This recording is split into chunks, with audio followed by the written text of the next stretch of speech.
నమస్తే, welcome to VPR economics.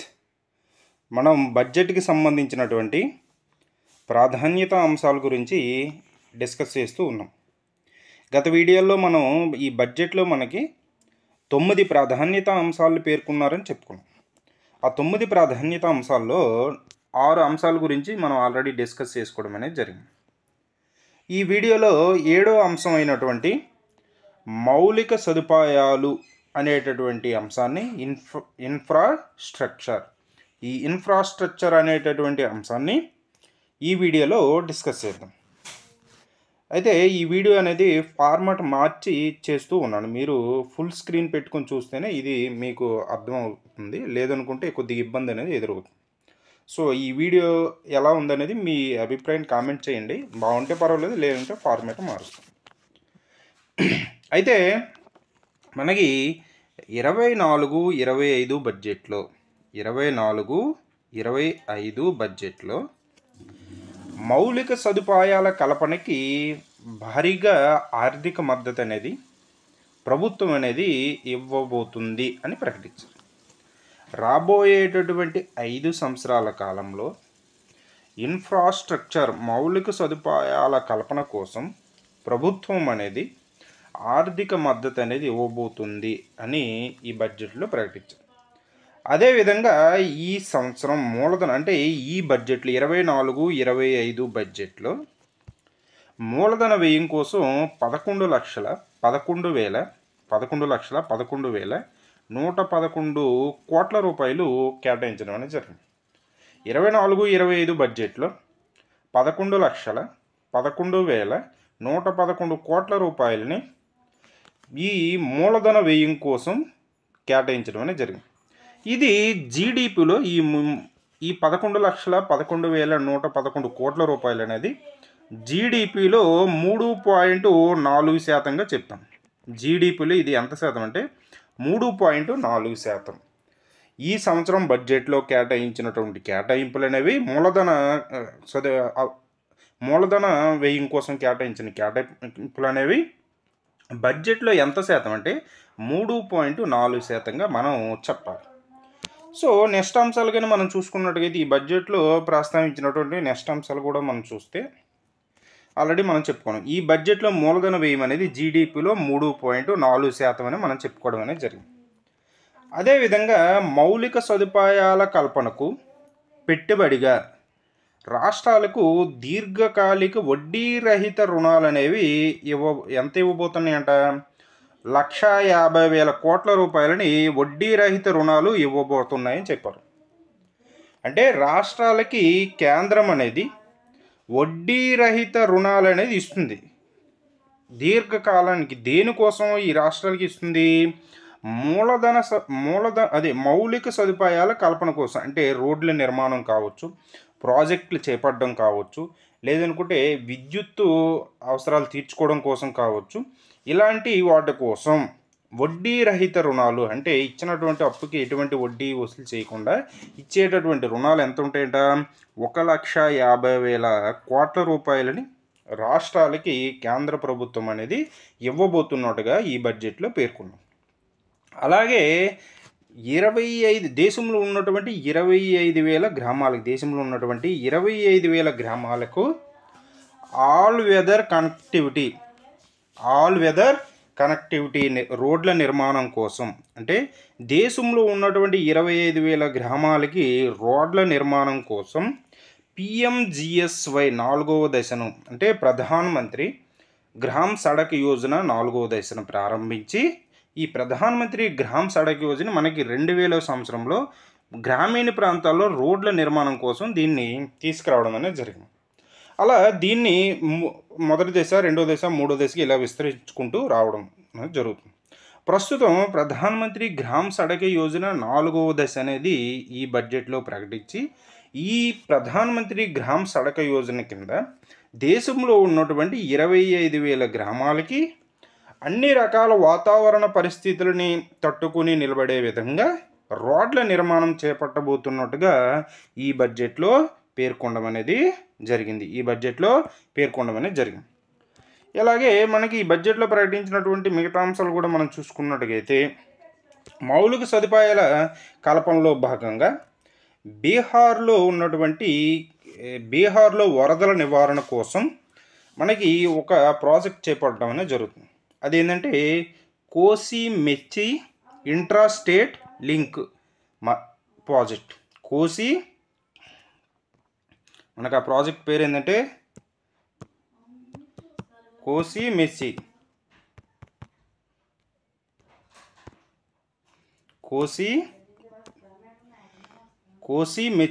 అనేటటువంటి intra state link project. ఇది బీహార్లో ఉండేటటువంటి కోసి నది యొక్క మిగులు జలాలు అనేవి మనకి ఈ మెచి నదిలో కలపడం అనేది జరుగుతుంది. దాని ద్వారా మనకి ఈ బీహార్లో వచ్చేటటువంటి వరదలని నివారించడం అనేది జరుగుతుంది.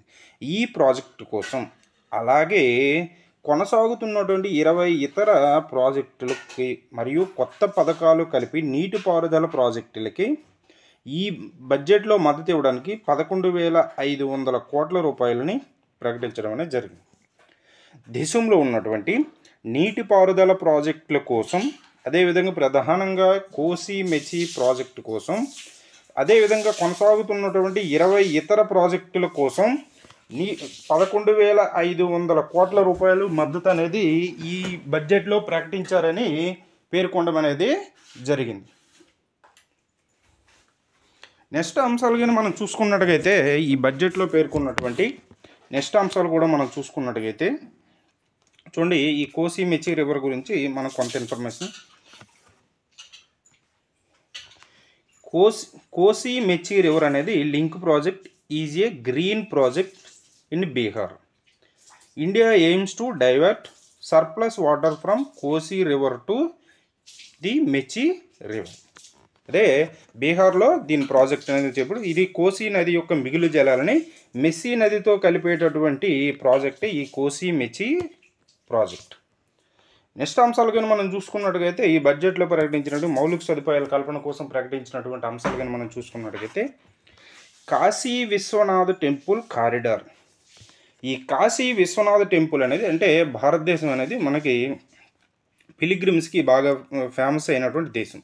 సో దీన్ని ఆధారంగా చేసుకొని మనం డెవలప్మెంట్ సాధించడం కోసం ఎక్కువ మందికి ఉద్యోగాల కల్పన కూడా చేయొచ్చు అనే ఉద్దేశంతో అంటే వివిధ రకాలైన దేవాలయాలను కలుపుతూ మనకి కాశీ విశ్వనాథ టెంపుల్ కారిడార్ అనేది నిర్మించారు. సో ఇదే తరహాలో ఇది సక్సెస్ అయింది కాబట్టి ఇదే తరహాలో మనకి విష్ణుపాద ఆలయ కారిడార్, అదేవిధంగా మహాబోధి టెంపుల్ కారిడార్లని అభివృద్ధి చేయబోతున్నట్టుగా ఈ బడ్జెట్లో పేర్కొనడం అనేది జరిగింది. కాశీ విశ్వనాథ టెంపుల్ ఆధారంగా అంటే ఈ కాశీ విశ్వనాథ టెంపుల్ అనే కారిడార్ అనేది సక్సెస్ అయింది కాబట్టి అంటే ఈ కాశీ విశ్వనాథ టెంపుల్ కారిడార్లో భాగంగా వివిధ రకాలైనటువంటి దేవాలయాలను కలుపుతూ ఈ కారిడార్ అనేది నిర్మించారు. సో ఇది సక్సెస్ అయింది కాబట్టి దీని లాంటిదే అంటే దీని ఆధారంగా దీని తరహాలో విష్ణుపాద ఆలయ కారిడార్, అదేవిధంగా మహాబోధి టెంపుల్ కారిడార్ని అభివృద్ధి చేయబోతున్నట్టు ఈ బడ్జెట్లో ప్రకటించడం అనేది జరిగింది. అలాగే ఇంకొకటి ఏంటంటే హిందువులు, బౌద్ధులు మరియు జైనులు మతపరమైనటువంటి ప్రాముఖ్యత కలిగినటువంటి రాజ్గిర్ని, బీహార్లో ఉన్నటువంటి ఈ రాజ్గిర్ని సమగ్రంగా అభివృద్ధి చేసే కార్యక్రమాన్ని చేపట్టడం జరుగుతుంది అని పేర్కొనడం అనేది జరిగింది. ఈ బడ్జెట్లో పేర్కొనడం అనేది జరిగింది. అలాగే నెక్స్ట్ అంశం కూడా మనం చూసుకున్నట్టుగైతే నలంద విశ్వవిద్యాలయం.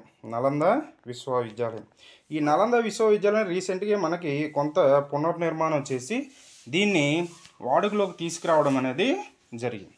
ఈ నలంద విశ్వవిద్యాలయాన్ని మనకి క్రీస్తు శకం 427లో కుమారగుప్తుడు అనేటటువంటి చక్రవర్తి దీన్ని నిర్మించడం అనేది జరిగింది. క్రీస్తు శకం 427లో కుమారగుప్తుడు అనేటటువంటి చక్రవర్తి దీన్ని నిర్మించాడు. కుమారగుప్తుడు దీన్ని నిర్మించడం అనేది జరిగింది.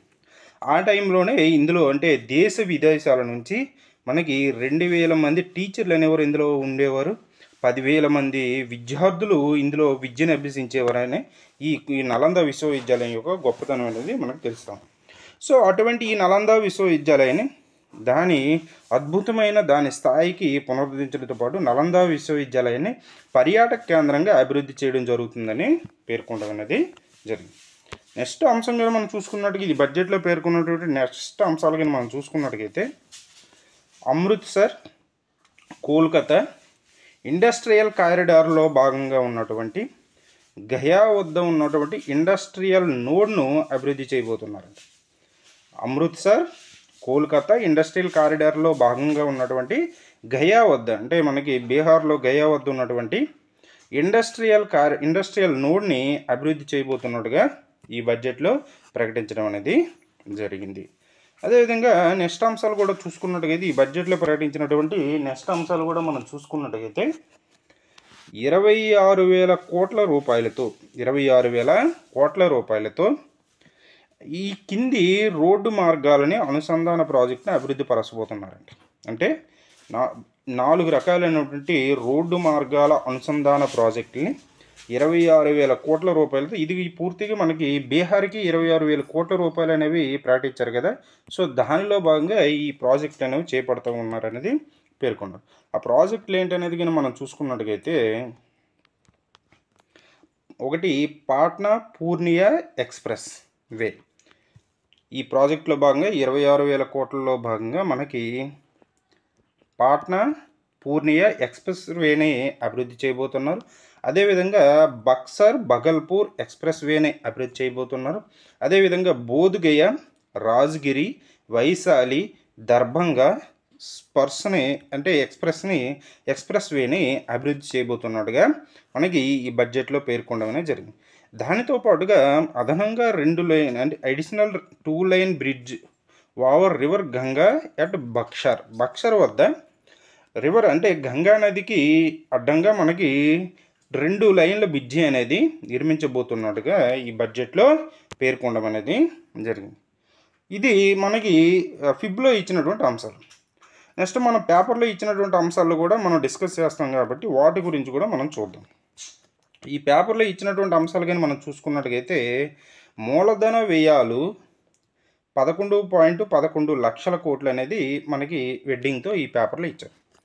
2024-25 ఆర్థిక సంవత్సరానికి మూలధన వ్యయాల కోసం ప్రభుత్వం 11.11 లక్షల కోట్లని కేటాయించింది. ఇక ఆల్రెడీ చెప్పాం 11.11 లక్షలు, ఇది 3.4%, జీడిపిలో 3.4% అనేది మనం చెప్పుకోవడం అనేది జరిగింది. అలా మనకి 11,11,111 లక్షల కోట్లు అనేది ఈ బడ్జెట్లో మూలధన వ్యయం కోసం కేటాయించడం అనేది జరిగింది. నెక్స్ట్ అంశాలు కనుక మనం చూసుకున్నట్టుగైతే చూడండి, వచ్చే 5 ఏళ్లలో మౌలిక సదుపాయాల కల్పన కోసం బలమైన ఆర్థిక మద్దతు కొనసాగించడం ప్రభుత్వం ప్రయత్నిస్తుందని తెలపడం అనేది జరిగింది. ఇంకా మిగతా అంశాలు కానీ మనం చూసుకున్నట్టు ఈ పేపర్లో ఇచ్చినటువంటి ఈ ఏడాది మూలధన వ్యయాల కోసం 11,11,111 కోట్ల రూపాయలని కేటాయించారని పేర్కొన్నారు. ఇది జీడిపిలో 3.4% సమానమని పేర్కొన్నారు.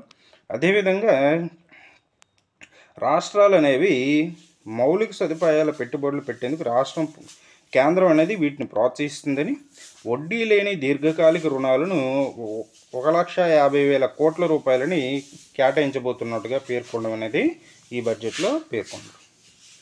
ఇవి మనకి గత ఆర్థిక సంవత్సరాల్లో, అంటే ఇప్పుడున్న ఆర్థిక సంవత్సరం కాకుండా గత ఆర్థిక సంవత్సరాల్లో మనకి మూలధన వ్యయాల కోసం బడ్జెట్లో కేటాయించినటువంటి కేటాయింపులు అనేవి 2020-21లో 4,39,000 కోట్లు అనేది మూలధన వ్యయాల కోసం కేటాయించారు. 21-22లో 5.54 లక్షల కోట్లు కేటాయించారు. 22-23లో 7.5 లక్షల కోట్లు మూలధన వ్యయాల కోసం కేటాయించారు. 23-24లో 10 లక్షల కోట్లు అనేది మూలధన వ్యయాల కోసం కేటాయించారు. 24-25లో 11.11 లక్షల కోట్లు అనేది మూలధన వ్యయాల కోసం కేటాయించారని మనకి పేపర్లో వేయడం అనేది జరిగింది. నెక్స్ట్ది పేపర్లో వేసినటువంటి ఇంకొక అంశం కూడా మనం చూసుకున్నట్టుగైతే మనకి బీహార్ రోడ్లకు 26,000 కోట్లు అనేది ఆల్రెడీ మనం చెప్పుకున్నాం. 4 ప్రాజెక్టులు అనేవి ఇందులో భాగంగా మనకి అమలు చేస్తూ ఉన్నారని చెప్పుకున్నాం. సో బీహార్లోని రహదారు ప్రాజెక్టుల నిర్మాణకు 26,000 కోట్ల నిధులని కేంద్రం ప్రతిపాదించింది. అయితే కేంద్ర ప్రభుత్వం అనేది మనకి జాతీయ రహదారుల కోసమే 20,000 కోట్లు అనేది ఇందులో కేటాయించినట్టుగా పేర్కొంది. అందులో మనకి పట్నా పూర్నియాలను కలుపుతూ ఎక్స్ప్రెస్ వేను అభివృద్ధి చేస్తామని, అదేవిధంగా బక్సర్ భాగల్పూర్ బోధగయ, రాజగిరి, వైశాలి, దర్భంగాలను అనుసంధానిస్తామని పేర్కొనడం అనేది జరిగింది. నెక్స్ట్ అంశాలు కూడా మనం చూసుకున్నట్టుగైతే ఇందులో పేర్కొన్నటువంటి అంశాలు బక్సర్ జిల్లాలోని గంగా నదిపై 2 లేన్ల వంతెన నిర్మాణంలో భాగల్పూర్లోని పిరుపౌంతిలో 21,400 కోట్ల అంచనాతో 2,400 మెగావాట్ల విద్యుత్ ఉత్పత్తి కేంద్రం అనేది ఏర్పాటు చేస్తామని పేర్కొన్నారు. అదేవిధంగా బీహార్ రాష్ట్రంలో పర్యాటకాన్ని మరింత అభివృద్ధి చేస్తామని, దీనిలో భాగంగా మనకి గయా, రాజ్గిర్ టెంపుల్ కారిడార్లని అభివృద్ధితో పాటు వరదల నుంచి రాష్ట్రాలను రక్షించేందుకు 11,500 కోట్లతో వరదల నియంత్రణ నిర్మాణాలు చేపడతామని హామీ ఇవ్వడం అనేది జరిగింది. ఇది మనకు అవసరమైన అంశం. మిగతావి ఇది కొంత రాజకీయంగా ఏ రాష్ట్రం పైన వివక్షత లేదు అనేది కొంత రాజకీయంగా ఉండేటటువంటి అంశం కాబట్టి దీన్ని మనం వదిలేస్తే మంచిది. నెక్స్ట్ది పిబ్లో ఇచ్చినటువంటి అంశాలు కూడా మనం చూస్తాం. వీటితో పాటుగా పేపర్లో ఇచ్చిన అంశాలతో పాటుగా పిబ్లో ఇచ్చిన అంశాలు కూడా మనం డిస్కస్ చేస్తూ ఉంటాం. పిబ్లో మనకి ఇన్ఫ్రాస్ట్రక్చర్ పేరుతో ఇచ్చారు. ఇందులో ఇచ్చినటువంటి అంశాలు ఏంటంటే క్యాపిటల్ ఎక్స్పెండిచర్ టు బి 11,11,111 కోట్ల రూపాయలు అనేది మూలధన వ్యయంగా కేటాయించారు. ఈ మూలధన వ్యయం అనేది జీడిపిలో 3.4%గా పేర్కొనడం అనేది జరిగింది. అదేవిధంగా రాష్ట్రాలు అనేవి మౌలిక సదుపాయాల కల్పనకనే కేంద్రం అనేది దీర్ఘకాలిక వడ్డీ లేనటువంటి 1,50,000 కోట్ల రూపాయల రుణాలు అనేవి స్టేట్ గవర్నమెంట్కి, ఇంట్రెస్ట్ ఫ్రీ లోన్స్ అనేవి స్టేట్ గవర్నమెంట్స్కి ఇవ్వడం జరుగుతుందని ఈ బడ్జెట్లో పేర్కొన్నారు. నెక్స్ట్ అంశాలు కూడా మనం చూసుకున్నట్టుగైతే ప్రధానమంత్రి గ్రామ్ సడక్ యోజన 4 కింద, అంటే ప్రధానమంత్రి గ్రామ్ సడక్ యోజన మనకి 2000 సంవత్సరంలో తీసుకొచ్చారని చెప్పాం గ్రామీణ ప్రాంతాల్లో రోడ్ల నిర్మాణం కోసం. సో దీంట్లో భాగంగా ఈ ప్రధానమంత్రి గ్రామ్ సడక్ యోజన ఫేజ్ 4 కింద మనకి ఆల్ కనెక్టివిటీ ఉండేటట్టు దేశంలోని 25,000 గ్రామాలను కలుపుతూ రహదారుల నిర్మాణం చేపట్టబోతున్నట్టుగా ఈ బడ్జెట్లో పేర్కొన్నారు. అదేవిధంగా ఇరిగేషన్ ప్రాజెక్ట్, దేశంలో నిర్మాణంలో ఇరిగేషన్ ప్రాజెక్ట్స్కి సపోర్ట్ ఇవ్వడం కోసం 11,500 కోట్ల రూపాయలని కేటాయింపులు చేశారు. దానిలో భాగంగా కోసి మెచ్చి ఇంట్రాస్టేట్ లింక్ ప్రాజెక్ట్ అనేది ఒక ప్రాజెక్టుగా మనం చెప్పడం అనేది జరిగింది. అదేవిధంగా అస్సాం, హిమాచల్ ప్రదేశ్ లాంటి రాష్ట్రాల్లో ఫ్లడ్ వరదల నిర్వహణ కోసం, అదేవిధంగా ఉత్తరాఖండ్, సిక్కిం లాంటి రాష్ట్రాలు అనేవి మనకి క్లౌడ్ బర్స్ట్లు అనేవి జరుగుతాయి. అంటే అధిక వర్షాలు ఒకేసారి పడడం అనేది జరుగుతుంది. ఈ రీసెంట్గా ఇవన్నీ జరుగుతుంది. అదేవిధంగా flash floods and land slides, ఈ ల్యాండ్ స్లైడ్స్ రీసెంట్గా కేరళ వైనాడులో జరిగాయి. ఇలాంటి వాటి కోసం, ఇలాంటి విపత్కర పరిస్థితిని ఎదుర్కోవడం కోసం అనేది అస్సాం, అదేవిధంగా హిమాచల్ ప్రదేశ్, ఉత్తరాఖండ్, సిక్కిం లాంటి రాష్ట్రాలకు ఫైనాన్షియల్ సపోర్ట్ ఇవ్వబోతున్నట్టుగా ఈ బడ్జెట్లో పేర్కొనడం అనేది జరిగింది. ఇది మనకి 7వ ప్రాధాన్యత అంశం అనేది మనకి ఇచ్చినటువంటి అంశాలు అనేవి మనం డిస్కస్ ఇంకా ఉన్నాయి. ఇంకా మనకి ఫిబ్లో ఇచ్చినటువంటి అంశం కానీ మనం చూసుకున్నట్టుగైతే ఇండస్ట్రియల్ నోడ్ ఎట్ గయా వద్ద మనకి కోల్కతా ఇండస్ట్రియల్ కారిడార్లో భాగంగా ఉన్నటువంటి గయా వద్ద ఉన్నటువంటి ఇండస్ట్రియల్ నోడ్, అమృత్సర్ కోల్కతా కారిడార్లో భాగంగా గయా వద్ద ఉన్నటువంటి ఇండస్ట్రియల్ నోడ్ని అభివృద్ధి చేయబోతున్న పేర్కొన్నాం. అదేవిధంగా మనకి ఈ 4 ప్రాజెక్టుల అభివృద్ధి కోసం 26,000 కోట్లు కేటాయించారు. అది పాట్నా పూర్ణియా ఎక్స్ప్రెస్ వే, అదేవిధంగా Buxar Bhagalpur expressway, Bodhgaya, Rajgir, Vaishali and Darbhanga express వేలు. అదేవిధంగా మనకి బక్సర్ వద్ద గంగా నదిపై 2 లేన్ల బ్రిడ్జ్ అనేది అదనంగా నిర్మించడం కోసం అనేది ఈ కేటాయింపులు చేయడం అనేది జరిగింది. నెక్స్ట్ కూడా మనం చూసుకున్నట్టుగైతే మనకి ఇందులోనే భాగంగా ఆంధ్రప్రదేశ్ స్టేట్ క్యాపిటల్ నిర్మాణం కోసం స్పెషల్ ఫైనాన్షియల్ సపోర్ట్ ఆఫ్ 15,000 కోట్ల రూపాయలు అనేది ఆంధ్రప్రదేశ్ రికగ్నైజేషన్ యాక్ట్ ప్రకారం మనకి ఈ ఫైనాన్షియల్ ఇయర్లో క్యాపిటల్ నిర్మాణం కోసం 15,000 కోట్ల రూపాయలు కేటాయింపులు చేస్తున్నట్టుగా ఈ బడ్జెట్లో పేర్కొనడం అనేది జరిగింది. ఇది మనకి 7వ ప్రాధాన్యత అంశమైనటువంటి మౌలిక సదుపాయాల కల్పన అనేటటువంటి అంశాన్ని మనం ఈ వీడియోలో డిస్కస్ చేయడం అనేది జరిగింది. ఇది ఈ వీడియోలో మనం చెప్పుకున్నటువంటి అంశం. ఈ వీడియో కానీ మీకు నచ్చినట్టయితే లైక్ చేయండి, షేర్ చేయండి, సబ్స్క్రైబ్ చేయండి.